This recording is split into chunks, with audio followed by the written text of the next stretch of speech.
Most important thing which I like to address, okay, is the breathing volume throughout the day.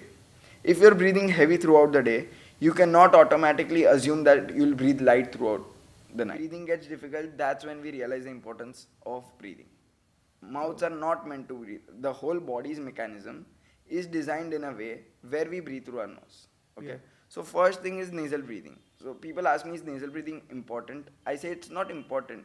It's how it should be. So ideally a breathing pattern would look something like nasal, light, without noise, inaudible, slow, deep.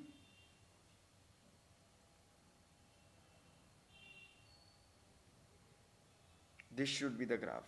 Slow and subtle, without having a lot of jerks in between.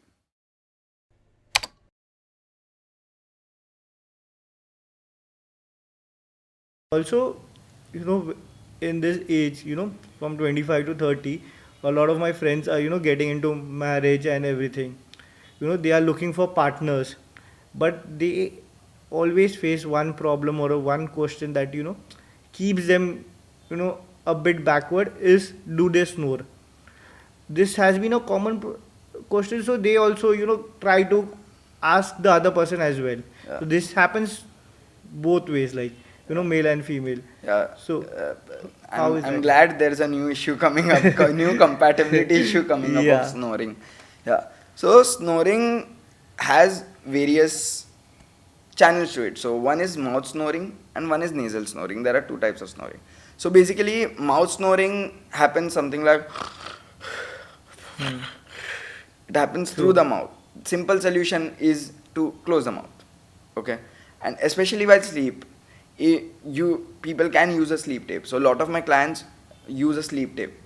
So a sleep tape, there are lots of sleep tapes available on Amazon and something like that. If you do not want to invest, there's a very pocket friendly medical tape that is available in any medical store. It's available for like 50-100 rupees and it lasts up to 4 months or something like that, even if you put it regularly. It just tapes your mouth. Oh. Okay. So you just have to put a tape around your mouth, okay, and sleep. I've been taping my mouth since 2019. Now I don't, because now I've learned how to nasally breathe. So mouth taping is not a permanent solution, but it is a good temporary fix. And then learn how to nasal breathe during night. And then once you get comfortable nasal breathing throughout the night, the mouth snoring issue won't exist. There's also myo tape, which is from the Oxygen Advantage. Yeah. That's where I've done my certification from. So myo tape does not close the lips. So in case of emergency, if you want to open your mouth, it's fine. So it's like a French beard. Oh. It's a tape like a French beard, which closes the whole part around the mouth. So your lips are sealed.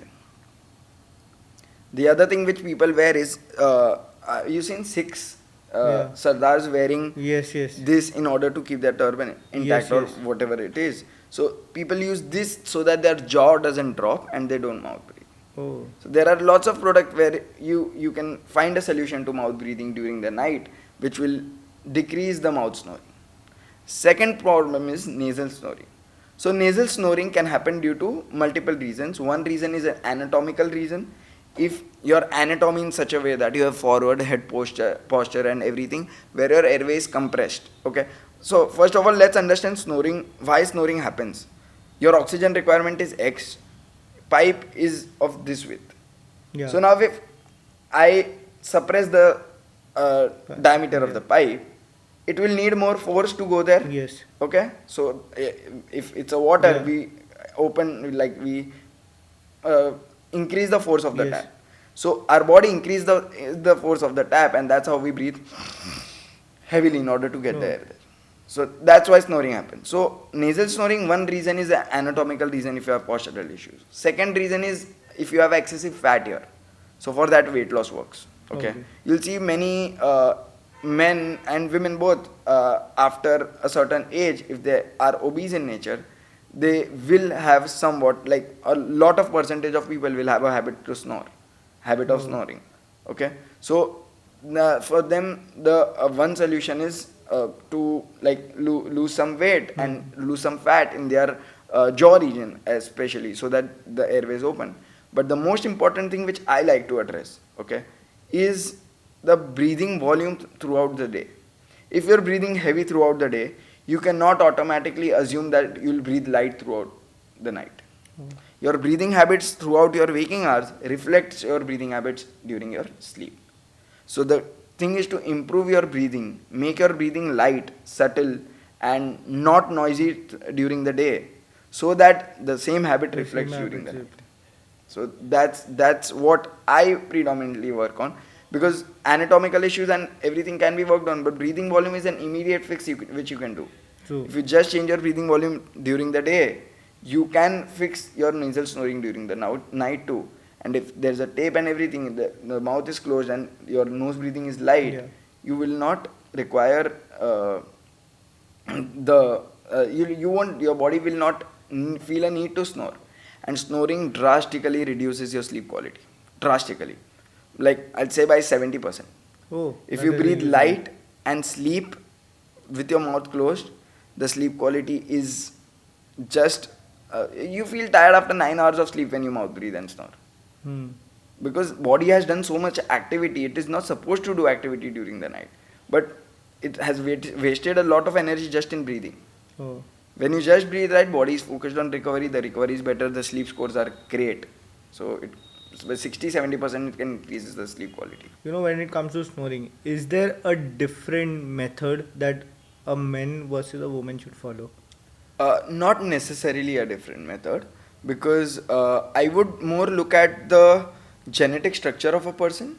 Okay, Yeah. so I'll look at the jaw size of a person, because jaw is related to the airways, and if your jaw is growing and fat are depositing here, and if your jaw is growing forward, it suppresses the airway, and the forward head posture will also compress the airway, and it will make it difficult for you to breathe. So I will more look at the structure of a person than a gender. Obviously both the genders do have a genetic inclination, a genetic bias, but again, more than genetic bias, basically when it comes to improving the pelvic floor and all the other pelvic floor related things, the diaphragm related thing, there is more of a gender bias there. But when it comes to the upper tract, the airways, I would more look at it more from a genetic structure than a gender thing. So, practicing breathing exercise, does it improve compatibility issues? Compatible, make them more compatible. Yeah. So one very good thing is there was a study that was done, and in that they observed couples who breathe. So we've all hugged someone and we've tried to match the way they breathe. Okay. Yeah. So when that happens, when the breathing is synchronized, okay, the hormone called oxytocin is released, and that is called the love hormone. Okay. Oh. So that increases the love, trust, intimacy in a couple, and also when you match the breathing, the energy synchronized. So basically, I would look at it as we both are bodies of energy vibrating at a certain frequency. Okay, if the way we breathe, that's the frequency that we catch. So it's like a radio, 98.3. As soon as we touch a radio station, we get a frequency that connects, and as soon as we move away from it, the voice is not quite clear, and it's Yeah. not pleasant. Okay, so that's how the breathing synchronizes to different people, and that helps. And when it comes to the sexual health of couples, obviously that improves the endurance, improves the stamina. And ancient yogic concept of tantric sex had breathing as a core of it, because not because it was just they had to put it, it drastically increased the energy between two bodies. So yeah, there are many concepts in the ancient yogic, ancient Chinese culture which had breathing as a core when it comes to couples and relationships.